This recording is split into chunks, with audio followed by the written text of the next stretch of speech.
Hey guys, popping in here with a recording for you guys about meal prepping breakfast. Something that doesn't take long to fix in the morning. This was a question we had it in the community. I did a type out answer. I'm going to share because it's like a yes and no question because there's two folds to it, right? There is the physical stuff, getting up and doing it, and then there's a mindset shift that needs to happen. And I have a personal story, like a lot of things in this journey to share with you guys. But the first things that you guys can do to quick and easy is you can prep some veg in the morning or in the evenings when you are making your dinner, and either like cook it and then like reheat it, or just prep it so it's easy just to put into the frying pan or some boiling water alongside your eggs or your bacon or anything you're warming up. I used to, when I first started, I could only eat broccoli in the morning. That was like the only vegetable that I was like down to do. And sometimes I would fry it up in the bacon, like alongside of it, or sometimes I would actually just pop it in the poached egg pan and cook it alongside the poached eggs. So that doesn't really add an extra pan. It's not that hard, all those types of things. The other thing that you can do is just add non-cooked things. So berries, apples, kiwis, a light amount of fruit, mixing them up is always really beneficial. Obviously sauerkraut, if you're eating sauerkraut, I know this could be a mindset shift. And it was really funny. The other week we had some burgers, and I love sauerkraut with burgers. And I gave some to my eldest son, and he's like, "Mom, sauerkraut's for breakfast." And I was like, I'm pretty sure you're the only boy here in Hawaii who says that out loud. But things like greens, like bok choy salad, are another great easy add. Black olives, if you're into black olives, or even green olives are really nice. Or if you're doing nuts, nuts can be a really easy thing just to throw on your plate. Another thing you can do is make a smoothie the night before. Obviously, it will last a good 24, 48 hours. Maybe you'll have to blend it up in the morning. But once again, I wouldn't rely on this. We really want to be eating most of our food, and I mean like chewing. There's really an important process in the saliva glands that help kind of kickstart your digestion. And when we're over drinking our foods, especially foods that are like high in sugar, like fruits, that could really impact our gut health, and it can spike our insulin. So we want to be, just really mindful of that. Obviously, when you're making smoothies, you don't want to add in those high fructose ones like banana, because that will really spike your insulin. Keep it to the berries, and try to hide some greens. That's how I get my youngest to really have greens in his system. He doesn't really like them right now. I'm trying my best. I introduce them all the time onto his plate, but I will throw some in a smoothie. If you don't have, sorry, I had something in my teeth. If you don't have intolerance to oats, making some oatmeal, I would definitely go obviously with gluten-free, especially if you're trying to stay away from gluten. But the rolled oats, the more like the least processed, right? Because the more we process something, the more we're losing the fiber in it. And then it will just give us this insulin spike. We really want to keep the fibers in our food. And that's exactly what we do when we juice things. We take the fibers out.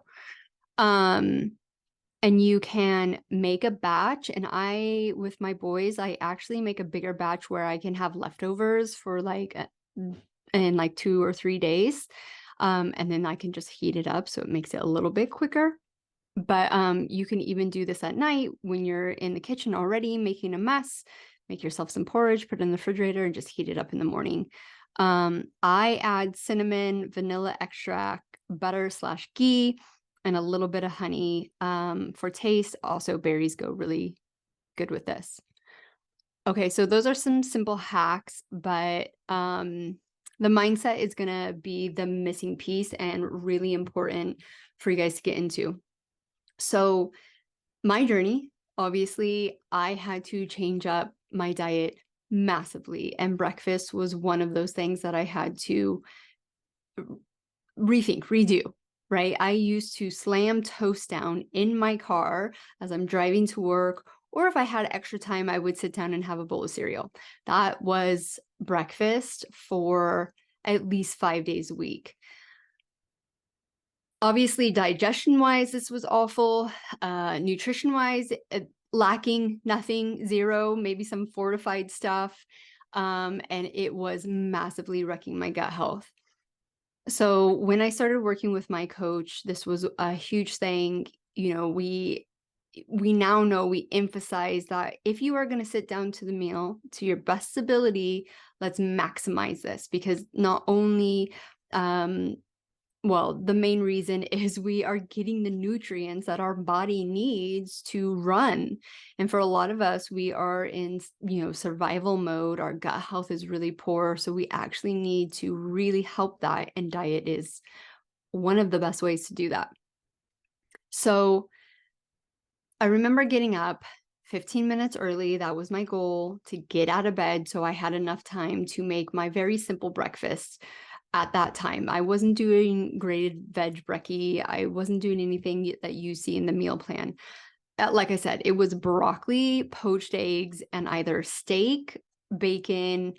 I don't even think I was eating salmon in the morning at that time.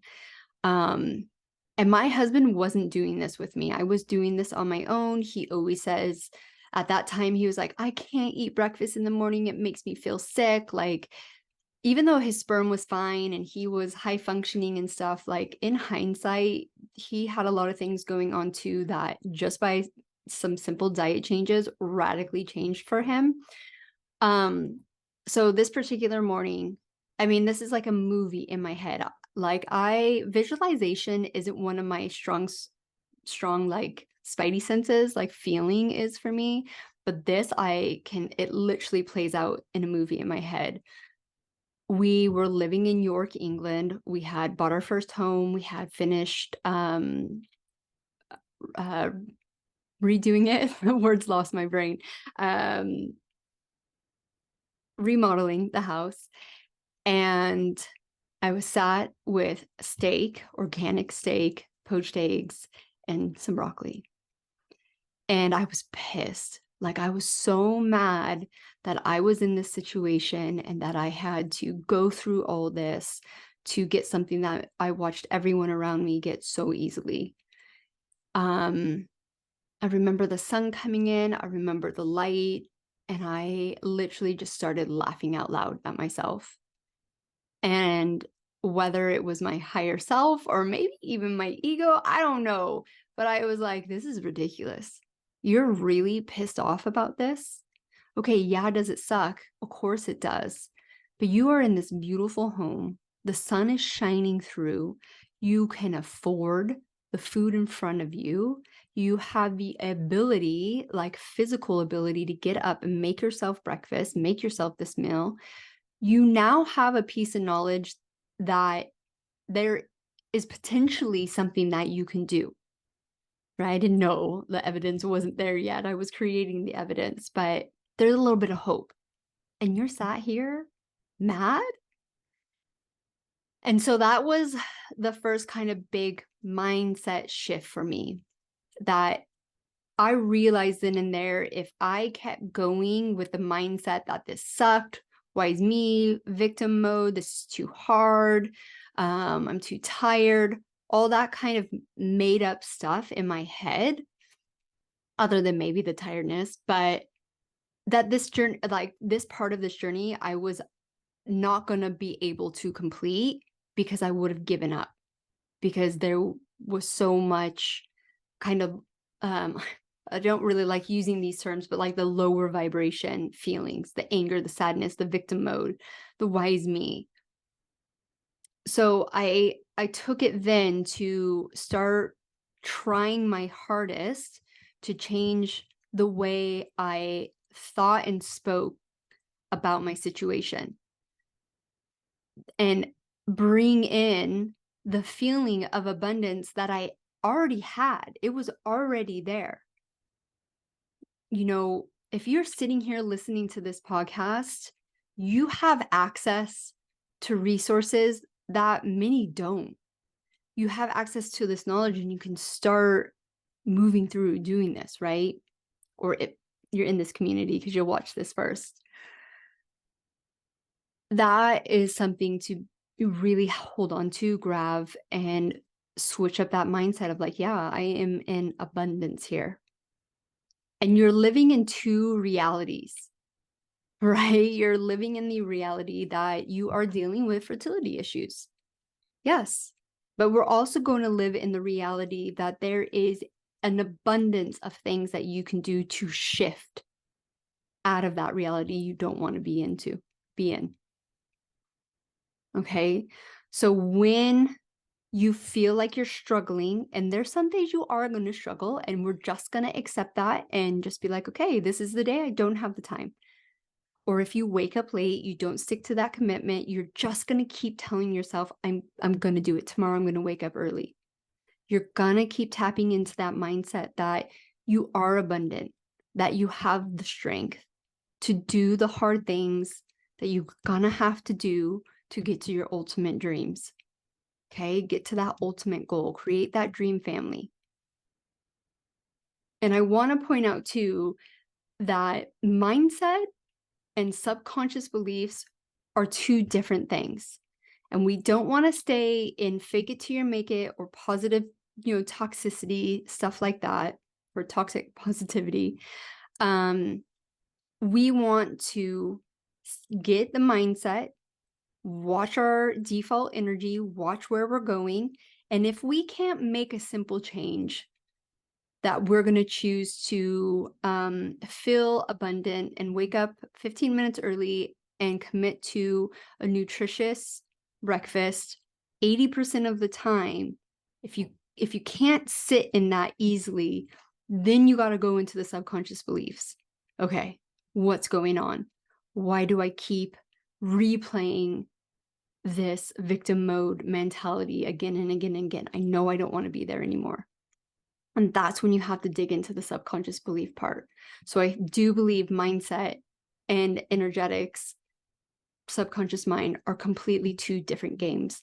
Sometimes mindset can be easy, but when you're feeling that mindset isn't easy, then it's starting to dig into that subconscious beliefs. Are we not feeling worthy enough? Are we not feeling loved enough, especially to ourselves? Right? Do we not love ourselves to do this? So those are really big questions to ask yourself. But if you are stuck in that mindset piece where you're just like, okay, I know I'm faking it. I really don't believe this, or it doesn't feel like abundance when I'm making my breakfast, start tapping into the subconscious. I hope this has helped. It's a big thing, especially if you've grown up in a family that does not value health and eating like crap. Give yourself grace. You're still showing up. You're doing the things, and that's more than most and more than you've previously done in the past.